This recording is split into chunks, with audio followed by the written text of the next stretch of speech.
повторно се најде на дневен ред извештајот на Европската комисија за 2022 година. Денес, 3 април 2023 година, неколку месеци откако е отворена оваа точка, продолжуваме со негово разгледување и конечно да го разгледам извештајот на неколку месеци пред да стигне и новиот извештај за 2023 година. И тука единствената причина или пречка за негово неразгледување ја гледам во невложеноста на министерот Маричич, кој што еве денеска конечно најде време да дојде во собрание, и неговиот игнорантски однос кон собранието и кон пратениците.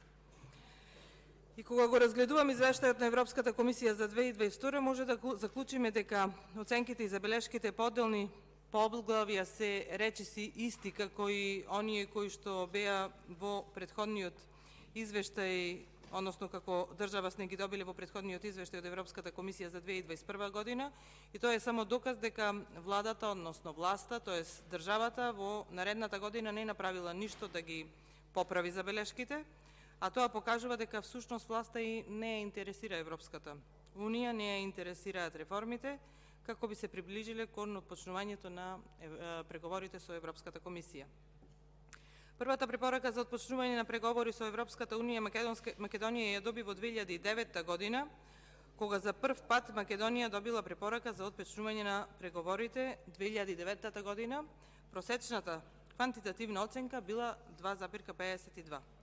Во 2011 година сме имале највисоката оцена 2,53, односно во целиот период 2009-2015 година или цело време кога начело на државата е ВМРО ДПМН, просечната оценка била повисока од двојка.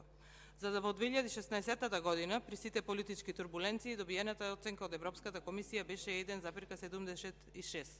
И тогаш нормално иди она проевропската, сигурно дека мислам во наводници СДСМ, на власт, која потенцирам никако не ја интересира ЕУ, не ја интересираат реформи, а тоа се гледа и во добиените оценки од Европската комисија во годините кога не водат овие кои декларативно се само за ЕУ, и под превезот на борбата за ЕУ си ги тераат приватните бизниси, цвета криминалот, и со кои начело Македонија веќе е небезбедна држава. Или во извештајниот период 2017-2018 година сме добили оценка 1,64, 2021 1,52 и еве во 2022 година 1,61. Сега, почитувани граѓани, може да заклучите сами во кој период се случувале вистинските реформи за приближување на Македонија кон Европската Унија, тоест кој работи за приближување на државата кон ЕУ. Во извештајот за 2022 година потенцирано е дека корупцијата останува распространета во многу области и представува прашање на загриженост. Потенцирано е дека работата на собранието е нарушена заради политичката поларизација и иако вие сакате да ја обвините опозицијата, највиновно нормално за ова е дека власта, односно владеачкото мнозинство, и покрај добиените опомени неколку години поред, власта продолжува со злоупотреба на европското знаме, и тоа кај закони кои немаат никакво согласување со европското законодавство. Злоупотребата на европското знаме се прави кај закони со кои власта сака да озакони најчесто криминал. Така што јасно е дека и во наредниот извештај ќе постои забелешката за политичката поларизација, која е факт дека постои и во овој период во кој што денес функционираме.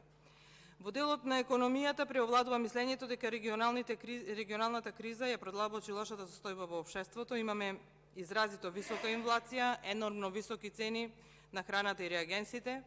Потенцирано во извештајот е дека државната помош дадена на компаниите е нејасна, дека државата нема контрола на нејзиното влијание. Од кога СДСМ е на власт, секоја година буџетот на државата е поголем од 4 милиарди евра. Оваа владеачка гарнитура влегува веќе, односно тече 7 година од како е на власт. За 6 години има на располагање околу 21 милиарда евра. При тоа ја задолжија дополнително државата за 6 години за 3,8 милиарди евра, потенцирам за 6 години. При тоа во цели 6 години владење оваа владеачка гарнитура нема реализирано ниту еден капитален проект, ниту еден во цела држава. во транспорт, ниту еден образование, ние сме веќе во минус, енергетика нула, економија катастрофа, култура ниту еден, животна средина во минус и така натаму. Или во време на ВМРО ДПМН за 10 години владење, државата е задолжена за 2,8 милиарди евра, а СДСМ за 6 години ја задолжи државата за 3,8 милиарди евра. Забелешките за неформалната економија се исти како и во извештајот за 2021 година.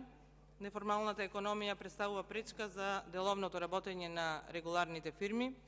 Непријавените работници, непријавените плати се проблеми кои се потенцирани за 2022 година и се провлекуваат и во 2023 година.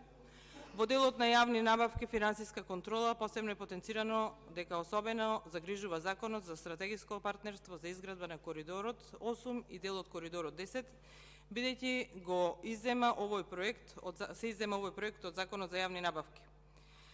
Земјава има национална стратегија за борба против корупција, која за жал не се спроведува или нејзиниот процент на реализација досега е само 20%. Во извештајот исто така нотирано е дека државата треба да ги заврши реформите во локалната самоуправа.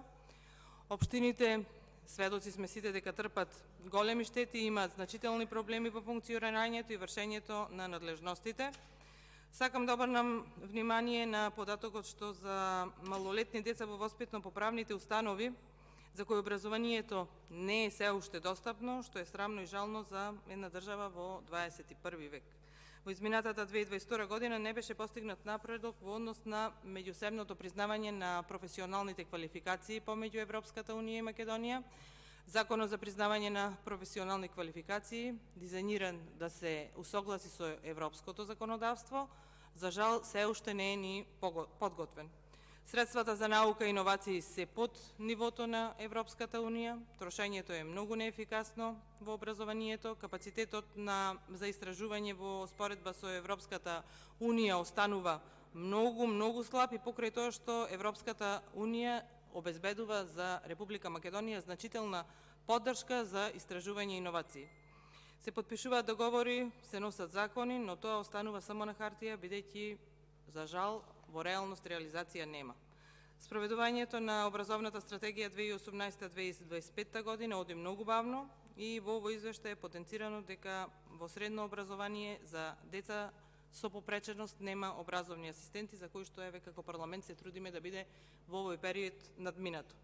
Или да завршам тука за образованието со пишаното во извештајот, препораките од минатогодишниот извештај беа само делумно пренесени и повеќе остана нереализирани. И тука би завршила, заради тоа што овој извештај кажува дека е потребно многу работа во Република Македонија во сите области, меѓутоа се додека ова владеачка гарнитура не води во државава, ние може само да сонуваме дека ќе ги имаме тие реформи. Благодарам.